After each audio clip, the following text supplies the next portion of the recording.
Hey, good morning. I'm sorry, just jumping in another meeting, trying to get out of it. Good morning. Understood. No problem at all. Okay. Um, and then we can go ahead and get started at 10. Yeah. Todd was talking bad about you, Mark, so you missed out. Yeah, no, I guess he can do that while I'm not in the room.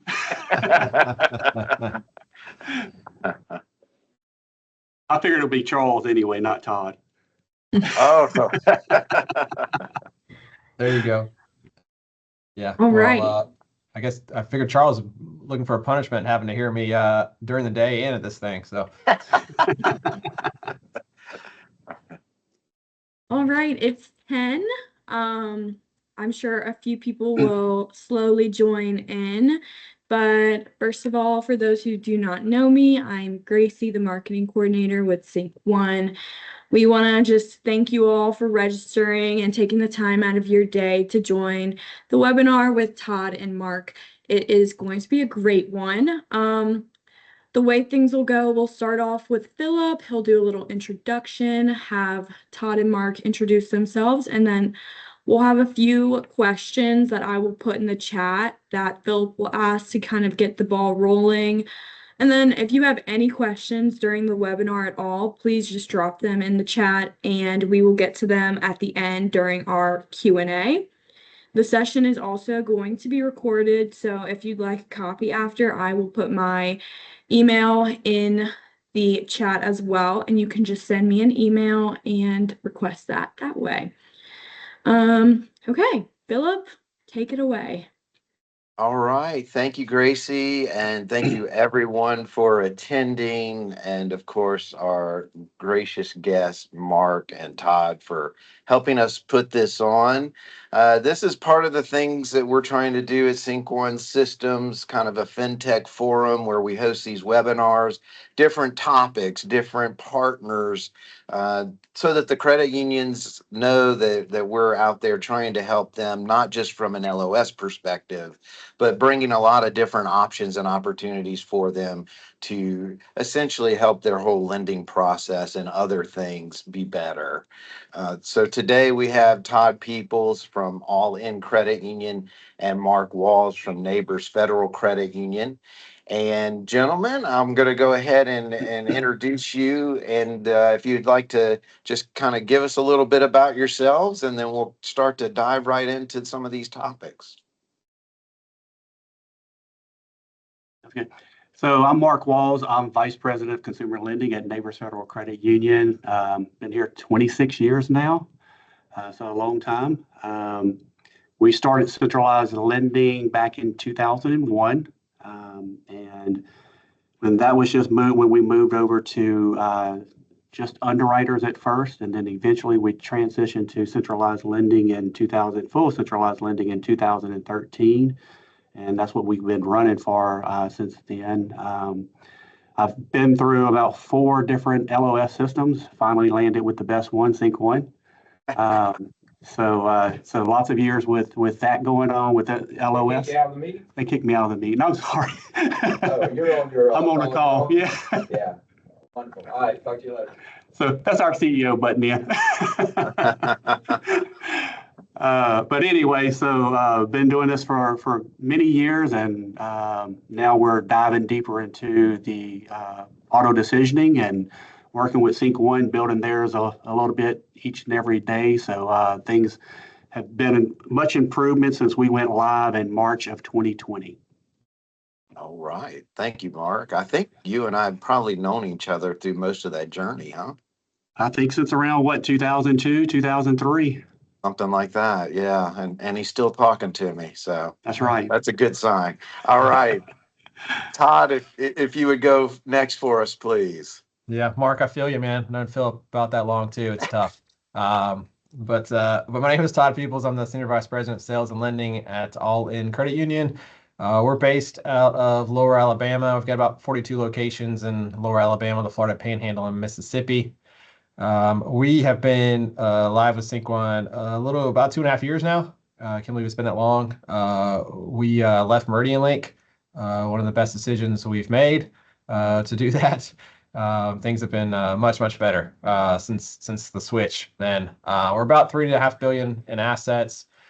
We're trying to be pretty proactive on the fintech side of things and the partnership side, and trying to find the best partners for us. And as we get in here and talk about auto decisioning, part of for us, we actually partnered with Zest about 5 years ago from that side of things, and initially launched MeridianLink and then moved over to Sync One, and a pretty seamless transition there. But looking forward to the conversation today. All right, great. And gentlemen, just a couple of quick questions in regards to your credit unions and how you're using the LOS. You're using it for all consumer products, direct, indirect. Could you just give us a little brief description there of how you're using the LOS today? Yeah, we're using it for indirect and direct. So we run all of our personal loans, lines of credits, vehicle loans through it, and we also run our home equity line of credits through Sync One. Okay. Yeah, we're the same as Marc. Everything consumer runs through Sync One, including the home equities that we have go through it there also. But yeah, we're pretty big indirect shop, so we partner with DealerTrack, Routeway, and Cuddle, and all that flows through Sync One. Okay, thank you. All right, so we're going to drop over to some topics, just really some questions that comes up a lot as we're talking to our credit union partners, really trying to get their auto decisioning as efficient as possible. I've been working with loan origination systems since about the year 2000, and it's funny because when we were coming out with LOS back then, the buzzword of the topic was auto decisioning, auto decisioning, auto decisioning. That was a huge focus. And I find that over the next 2.5 decades, it still tends to be a focus. And credit unions still tend to be apprehensive about turning on and letting the system take care of a lot of that lifting for them. It's not a replacement, in our opinion, it's a complement. It's to help your staff and everyone be able to do their jobs more efficiently, allow you to scale without adding additional resources, as well as some of the other things that come along with auto decisioning, such as more compliant decisions and those types of things. So, Todd, I'll start with you if you don't mind, but what were some initial challenges that you've experienced, not necessarily with just implementing auto decisioning in Sync One, but the culture, if you will, of turning on auto decisioning at the credit union and letting the platform do what it's designed to do? Yeah, there's always some initial hesitancy, especially from the staff side of things, when it comes to the rules you set up, the models you put in place, and the impact on them and our members. When we first really dove into increasing our auto decisioning, we were fully decentralized, and so we had 50 loan officers throughout the branch network, the contact center, and indirect making decisions with that. And so then you get questions about like what's going to be the impact to me. From a staff perspective, they're all worried about them. We really stress with them, hey, this is actually going to free up your time to have better conversations with our members, to better meet member needs than spending all this time reviewing credit reports and making loan decisions from that side of things. And so really for us, it was getting past a lot of that staff hesitancy on what was the impact to them, what is this going to look like? And then obviously on the system side, you get into the rules you want to set up and really taking a hard look at, like, do we really need all these rules that we've used for 50 years to make a loan decision, and how stringent are we going to get with these, and what really drives making good loan decisions and not over analyzing all of it. Okay. Marc, would you like to add to that? What Yeah, was the I mean, culture Todd for touched on.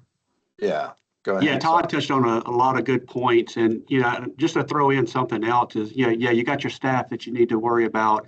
When we started moving to centralized lending, we went from 20 to 30 individuals with underwriting authority to 2. And now that we've added auto decisioning, we have 1 underwriter for our direct side.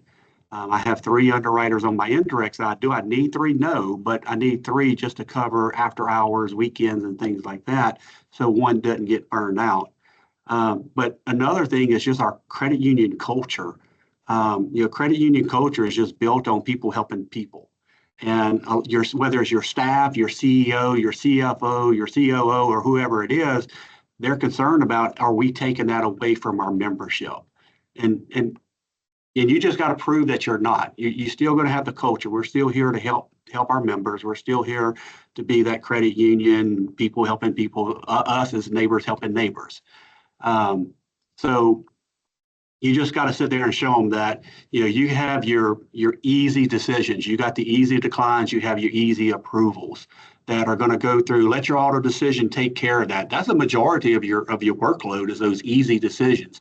And then you got the gray areas that you're going to have to focus on. And most of those gray areas are going to have to hit an underwriter eventually for whatever reason. And then that's where your underwriter can step in and give that one-on-one look at it and give that, that relationship that the CFO, the CEO, and all of them are accustomed to seeing.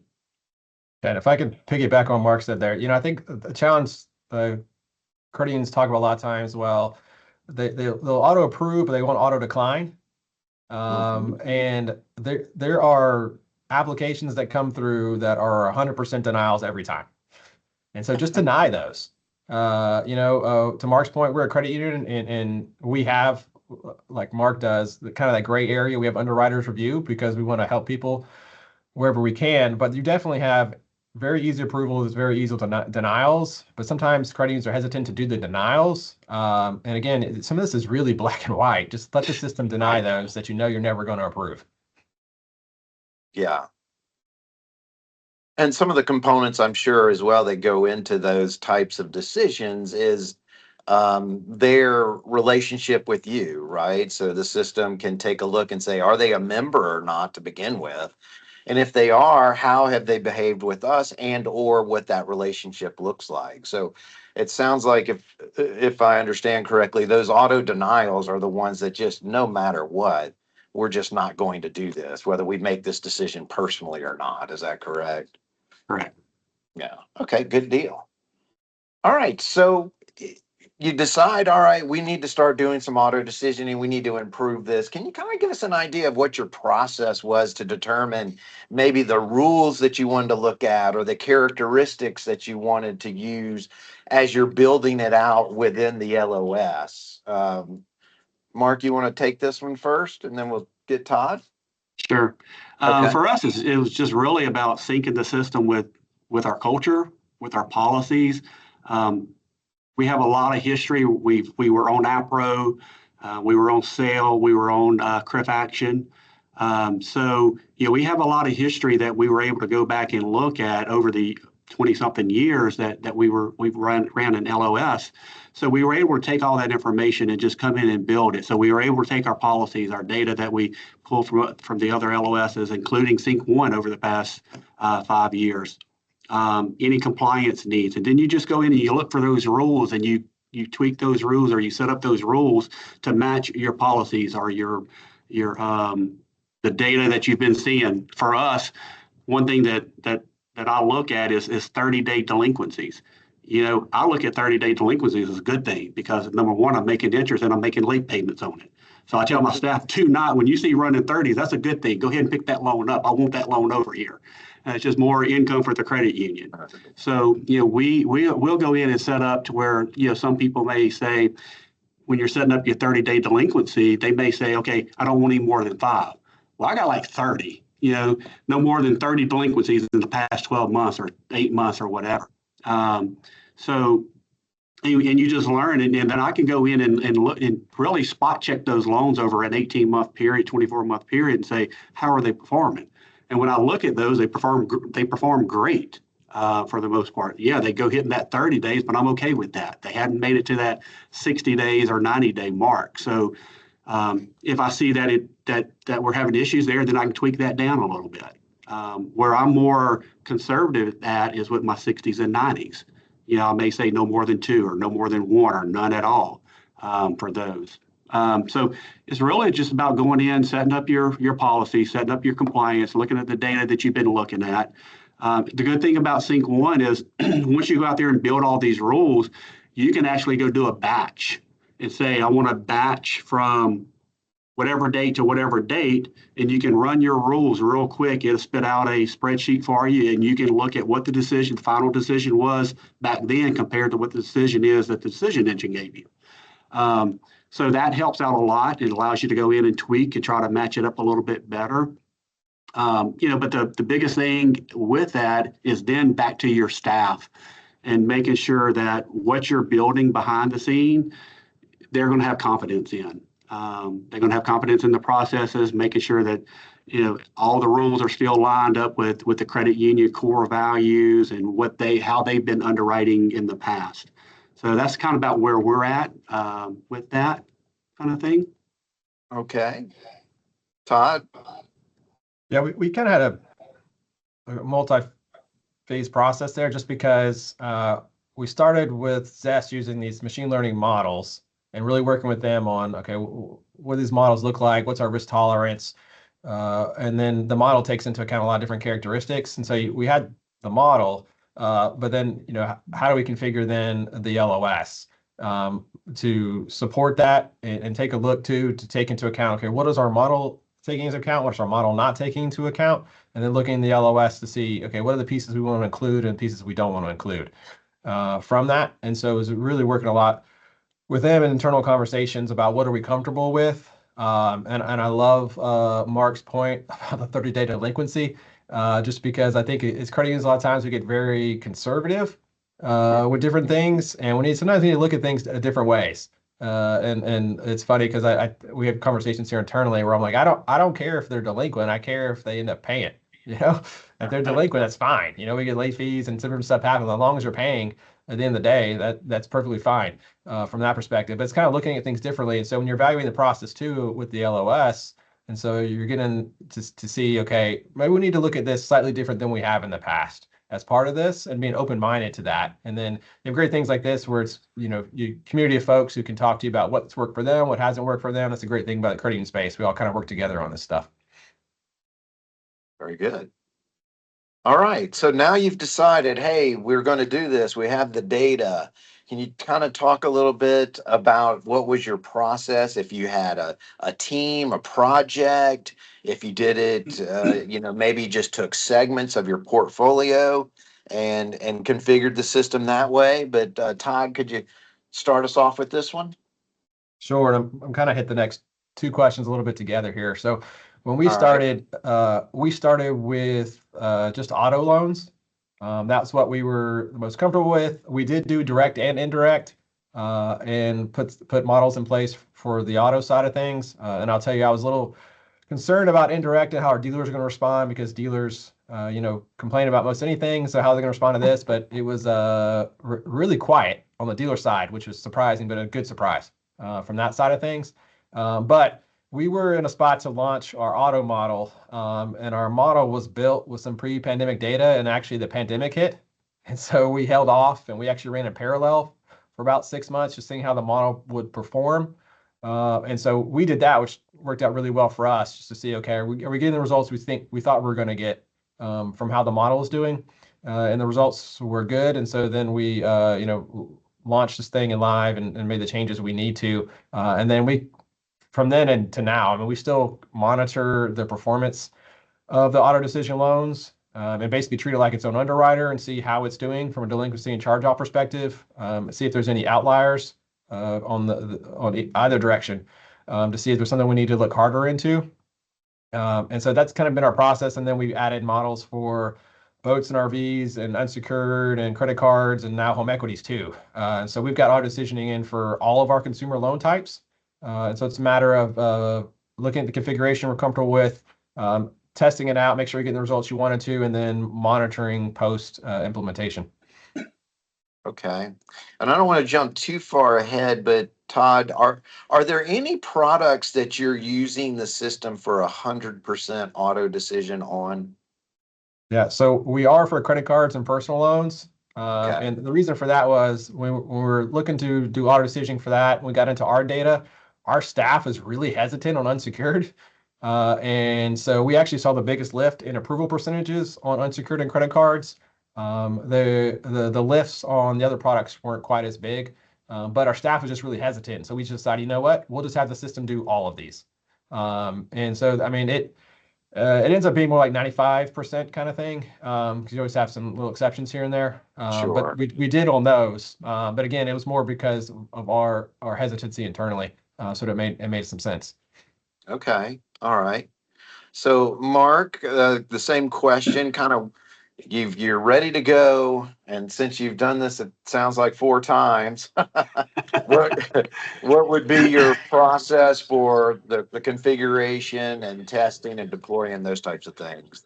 Yeah, so we kind of touched on it previously, but it's going in and setting up everything. So like I said, we've been through 3 others besides Sync One, so we kind of knew our background, where we wanted to how we wanted to set up the roles and everything like that. So I was able to set those up. So probably 2 years ago, maybe 3 years ago, we actually were looking for an outside system to underwrite for us, and we spent 2 years in that system trying to build it. It just didn't work out. And when we came back over to Sync One had really boosted the auto decisioning system with some pass-fail matrices. So I started diving into the pass-fail matrices back in October 2024. So I spent October, November, and December building those pass-fail matrices out, setting up rules that we wanted to create for the credit bureau and things like that. I was confident in what I had set up, running test applications through. I moved it over into production. And like I said, I was able to do that batch auto decisioning behind the scenes. And I saw that I was getting good responses compared to what our underwriters were doing, decisions that they were making. So January the 1st, I turned it on live. So we went live January the 1st. And, with anything, it's not something that you can set and let it go. You got to stay in it. You got to keep monitoring it. And that's what we do. Do every application, starting January 1st, did every application go to an underwriter? Absolutely not. Being centralized, we have 5 or 6. Right now, we're running with 5 sales teams. So my sales team knows how to read credit reports. They know what an underwriter is looking for. So they're my first stop. They're up front. They're seeing the application. They're seeing what the auto decisioning is pumping back out to them, and they're going, "Yeah, I agree with this. I don't need to send it to an underwriter," and they kick it on and send it down the road. But if they look at it, it's like, man, this person's been a member for 20 years, and they have a good pay history with us. The system declined it for something outside of the credit union. I want the underwriter to look at it. Well, they'll take it then and kick it to our underwriters at that point in time. So, I would get feedback from them. And like I told them, don't send me everything that you see. Create me a list, and every Friday send me your list. And then I would go through their list and start going through and just looking at the rules. How can I fix this to make it work better for them? Okay. And to that note, did you do all products at one time, or did you? Yes. I wrote everything out at one time. Yes. Gotcha. All right. And so you touched on a component of the system, the pass-fail matrix or matrices, and that was something I was going to ask both of you. Are you leveraging the business rules, the matrices, as well as the pass-fail matrices in your decision flows? Yes, I am. Yeah. We are probably to a lesser degree than Mark is. I think he's done a really good job of maximizing that thing. But we are, yeah. Okay. Yeah. And, if we could just touch on real quickly, AI components that are integrated into the system. Todd, you've mentioned a couple of times Zest and a long history with them. How is that to implement and organize into the LOS so that it was maximizing your decision capabilities there? Yeah, I mean, it's I'm saying this knowing Charles is on the call here and he did all the work, but smooth and easy, as I'll say, right? But yeah, it's really just about changing your workflows as part of that. But the integration was very easy to do from that perspective, and Sync One calling out and pulling the Zest score back, and then Charles updated our workflows for the different products to include different score ranges as part of that, and then additional rules we had after that. So from a configuration standpoint, not overly difficult or anything like that. Pretty easy to do from there, and went smooth for us. I mean, if anything, we've actually over time kind of reduce some things that we've determined we didn't need to have in place. And so from that perspective, but yeah, no, we've been with Zest now for about 5 years. Again, we have it for all of our consumer loan products. The results have all been really good. Again, it's about monitoring the results and tweaking where you need to from there. And we've learned a lot over time. Okay. And Mark, I know that y'all have evaluated, discussed certain things, but today, do you have AI in your environment? No, we're strictly running everything through Sync One right now. We're Okay. working with Zest AI right now. We'll go live with Zest mid-January. Okay. All right. Very good. Okay, so y'all touched on a few things in the final question or topic here, but how often would you say you're going and evaluating results? And how long would you say the staff and your team and yourself were like, okay, this is it. We've got it pretty fine-tuned. Now it's just going to be a matter of monitoring and tweaking going forward, depending on industry trends, the portfolio, so on and so forth. So, Mark, I'll start with you. Like I said, we went live with it January the 1st. And to go back to which product did we do, we only used our direct side. We didn't go in direct lending. Typically, when I do anything new, a new LOS or whatsoever, I always start with indirect lending, but not with the decision engine. I wanted to keep that internal for my staff to handle and not have to deal with the dealers. So, but we stayed on our direct side with our direct side, vehicles, personal loans, access line of credits, things like that. And right out the chute, I've been running the decision engine since we went live, and probably the best I was able to get was maybe 16%, 15% auto decisioning. And that's really, just to talk about the pass fail matrices, that's where I got the boost from, is utilizing that. Because with those matrices, you can really start cascading different levels and things like that, to where with a rule, you can't cascade through a rule. It is what it is. It's going to stop on it, and you get that decision. But with the matrices, you can actually cascade through them. So right out the chute, we went from 15, 16% auto decisioning to 60% in our first month. And we've consistently been hitting 60% auto decisioning since January. Probably on my direct side, the best I've hit as far as auto approved is about 34, 35% of them.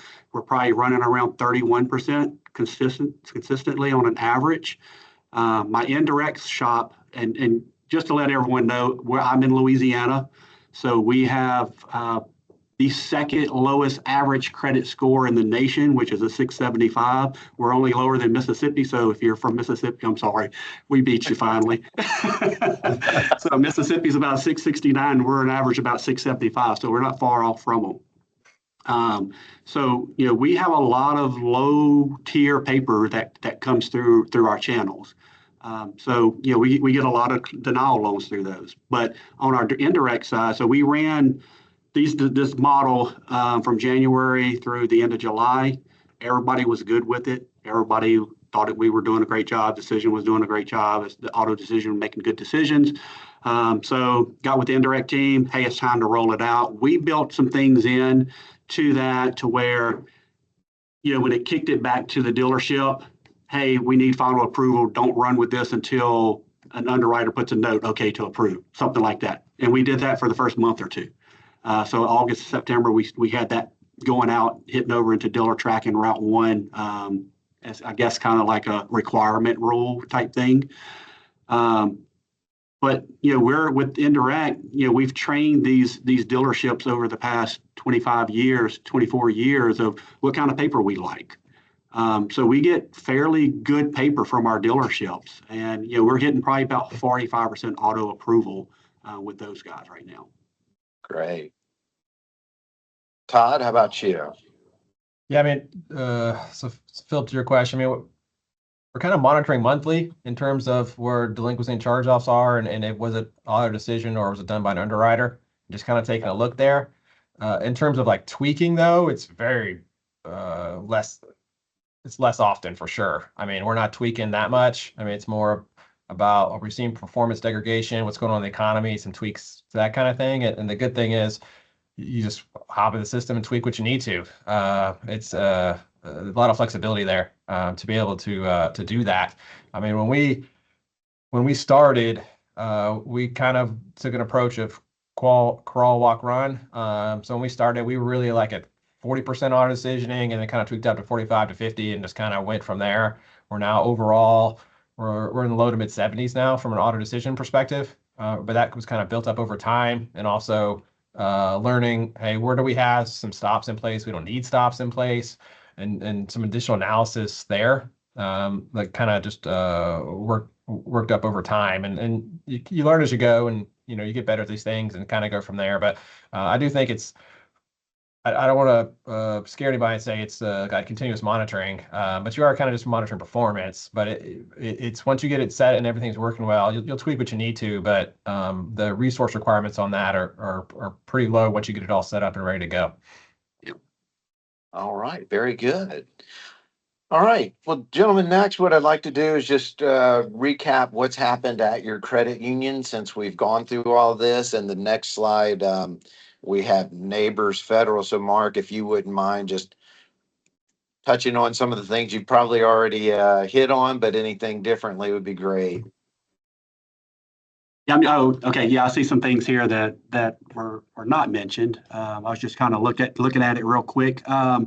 Yeah, so I've been monitoring our delinquency since we went live with auto decisioning in Sync 1 since January through October 31st. We actually have 0% delinquency on the loans that are auto decision versus a 0.2% delinquency on the ones that our underwriters are actually looking at. So that's positive. Still want to monitor that because you'll really start seeing delinquency about 18 months or so. So we'll continue to watch that.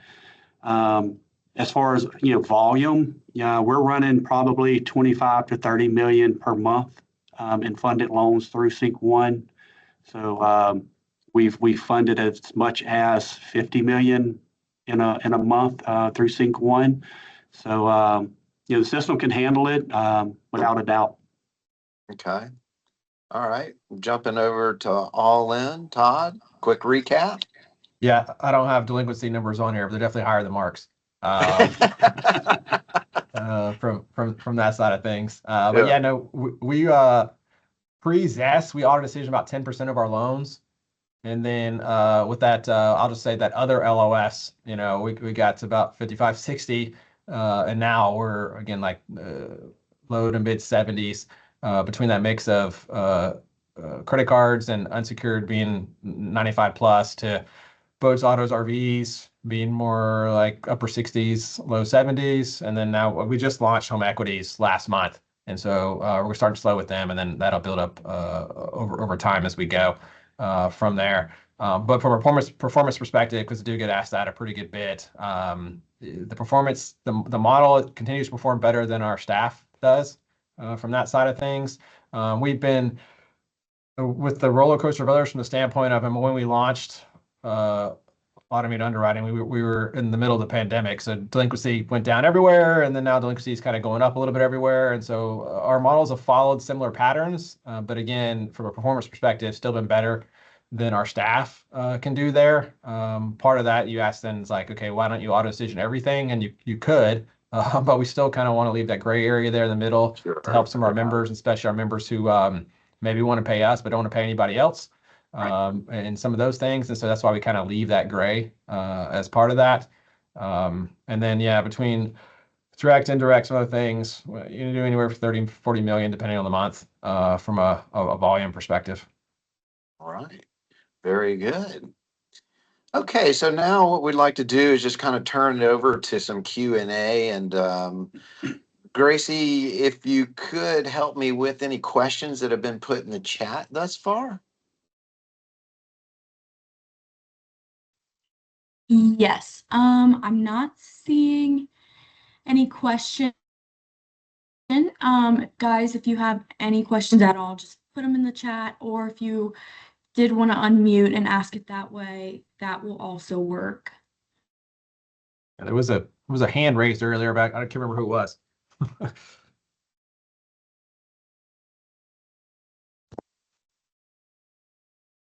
All right. There's one question from Krista. Have you been able to automate counter offers?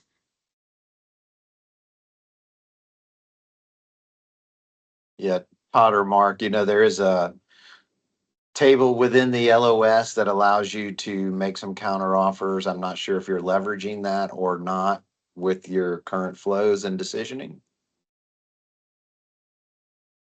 We've turned it on. I can't remember. I turned it back off again. It seems like I turned it on. I turned it off.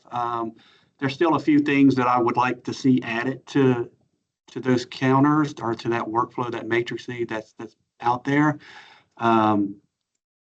For me, it's sometimes it's kind of boosted it too much, trying to counter too much maybe, or offer too much. And then there's times where it's looking at where it could have been approved for, say, if they applied for 5,000, it could have been approved for 5,000, but it pushed it up to offer 20,000, and it raised the DTI or something like that, and it declined it for that reason. So there's a few little things with it that I'm not quite sold on yet, but it's there, and you can get some counter offers out of it. And like I said, we ran it a little bit, but I think right now I do have it turned off. Yeah, we're similar boats, Mark. And I think even from the beginning, going back 5 years of this stuff, the counters has been the biggest challenge from the side of things, just all along. And so we're working through those pieces now just to try to tweak that and make it as good as we can. But yeah, kind of a continual work in progress for us.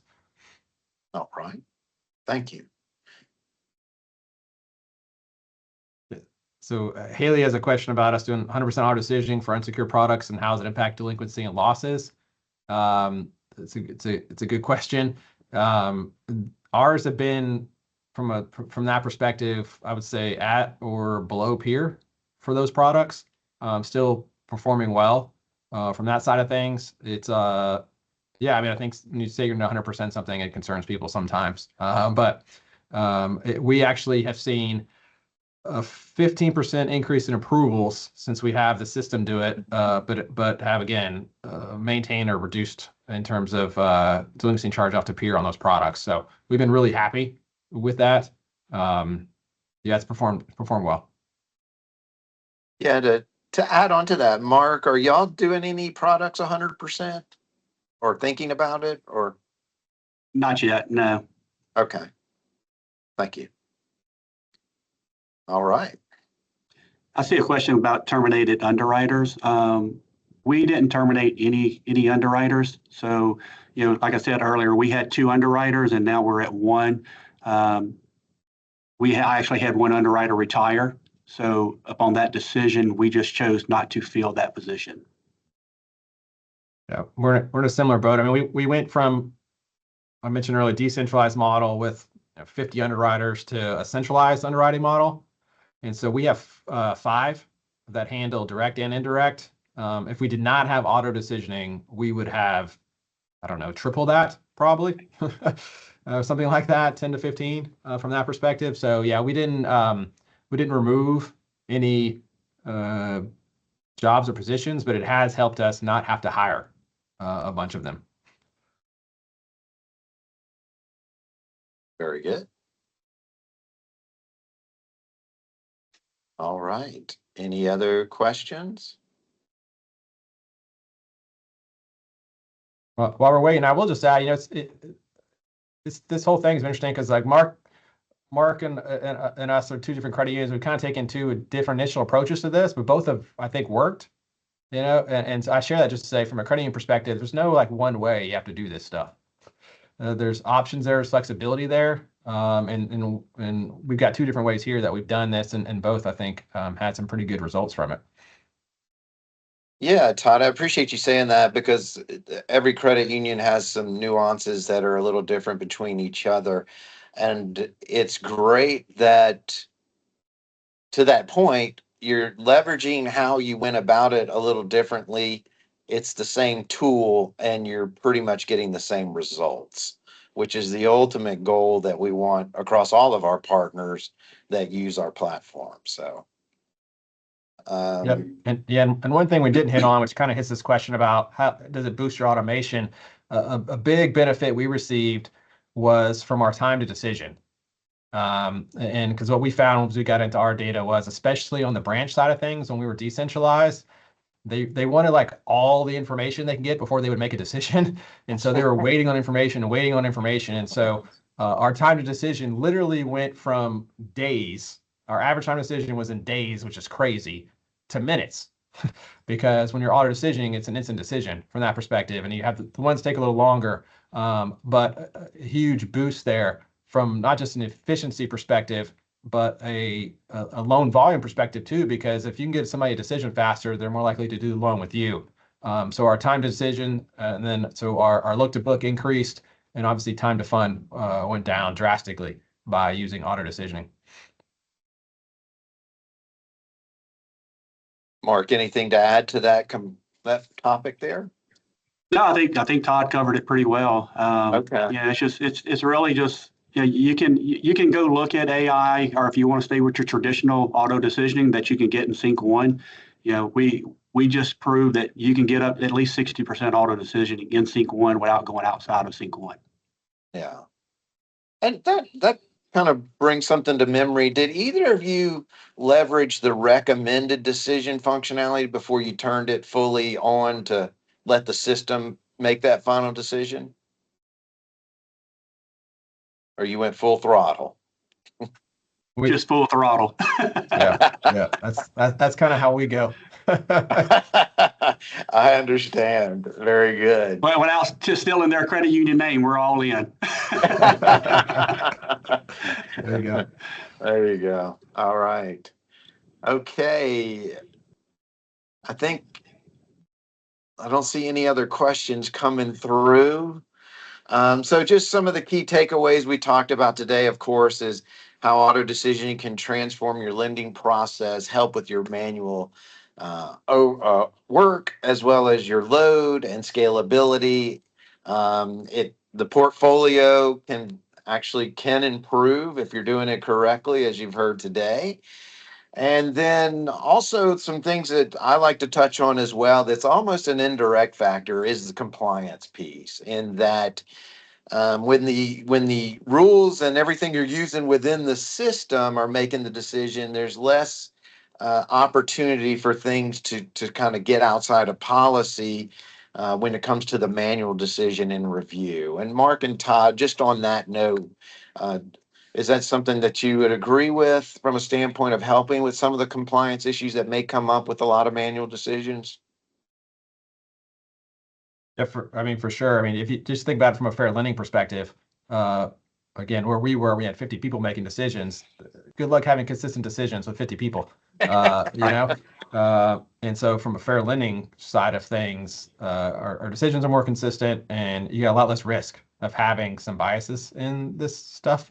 And so from a compliance side, absolutely, it's been much better. And I'll just add, I mean, we've had 4 NCUA exams since we launched our models, and haven't had, knock on wood, any issues whatsoever. That's great. Yeah, and we're the same way. It's, you know, I remember back in the early 2000, our CEO back then, he would just say, "Mark, make it happen." Yeah, and it was great. Who cared about fair lending? But now, you have fair lending in place, and you know, now you got something in place, and it creates that consistency across the board. So yeah, I mean, it's very consistent in what you do, and you don't have that external factor whatsoever that's coming in and manipulating anything. And like Todd said, NCUA just left out of my office last week, and I had zero anything show up for lending whatsoever. So Congratulations. That's fantastic. thank you. Okay, one last question did come in real quickly. Do you have maximum unsecured limits to a single member by credit tier? I'll just ask that part of the question first. We do. Yeah, I'll tell you, we're on that side and limit side, we're a little conservative when it comes to that. But yeah, we've got limits by a member. Okay, and then I'm sorry, Mark, do y'all have the same? Yeah, we have limits as well. Okay. If we're talking about, you're talking about unsecured money, is that what we're talking about? Yes. Yeah. Yeah, we have limits so we have a limit per individual, and we have a limit per household type thing. Okay. And then do you calculate as existing the debt the member may have to stay in compliance with these maximum amounts? Not Yeah, sure so that we'll look at, we'll look Okay. at their, so we have two different things. So we have a credit card debt and we have a personal loan debt. So we have credit cards here. I'll allow up to $20,000 on a credit card, depending on your income. So we're like most credit unions, we've been doing this forever. It's, 4 times your income if you're A tier and goes on down. And then on our personal side, we'll go up to $30,000. So technically, a member can have up to $50,000 in unsecured money between a credit card and a personal loan. So that's kind of how we kind of separate those two out. So if they have a second personal loan and they're at 30, they can't have a second personal loan if they're at their limit already. Okay. Yeah, I mean, we determine limits a similar way. The only difference we have is ours are bucketed together in terms of unsecured and credit cards. And again, I told you we're a little conservative here on the unsecured side, not so much the secured side, but the unsecured side. And so our cap is 25K, but it's a combination of the two. So if you have a $10,000 credit card, you can only get a $15,000 personal loan. And so they kind of blended together as part of that. That's the only difference, really. Okay. And Todd, we just switched from that like maybe a year ago. We were doing it exactly the same way, a blended. All right. Very good. And then there is one last question, but to confirm, both of you do centralized lending, correct? Correct. So yes and no. So we do centralized underwriting and centralized processing. Depending on how you define centralized lending, like if you go into one of our branches, they can still take a loan application. They input the loan application. It just happens to be then underwriting handles it, or the system does, and then centralized processing handles it. It prepares the docs, and then the employee at the branch has the member sign the docs with them at the branch. So there's different flavors of centralized lending. So I just want to kind of clarify that as kind of how we handle it. And we're 100% centralized. So if a member, and we have less than 4% of our members walk into a branch. And typically that's going to be our older members that just doesn't have the technology. But they walk into a branch, they are put on the phone or they can voice chat to our team in our lending call center. Yeah, oddly enough, between in branch and online, we're 60% of our loan volume is done in branch still. Just crazy nuts to me when I got into the data. But yeah, from that side, compared to in branch versus online, still a high number. All right. Okay. I think we are about at the end. I want to thank everyone that participated, all your questions, and definitely thank you, Todd and Marc, for your help today. Really appreciate your partnership and talking about your success with other partners and other credit unions in the industry. Absolutely. Thanks for Thank having you. us out. And I will say, I'm sure Marc's open to it, but if any credit unions want to reach out, I'm sure Marc and his credit union and us are more happy to help any way we can. Absolutely. Thank you both. Really appreciate it. And everyone, y'all have a great day. Thank you. Thank you. Thank you.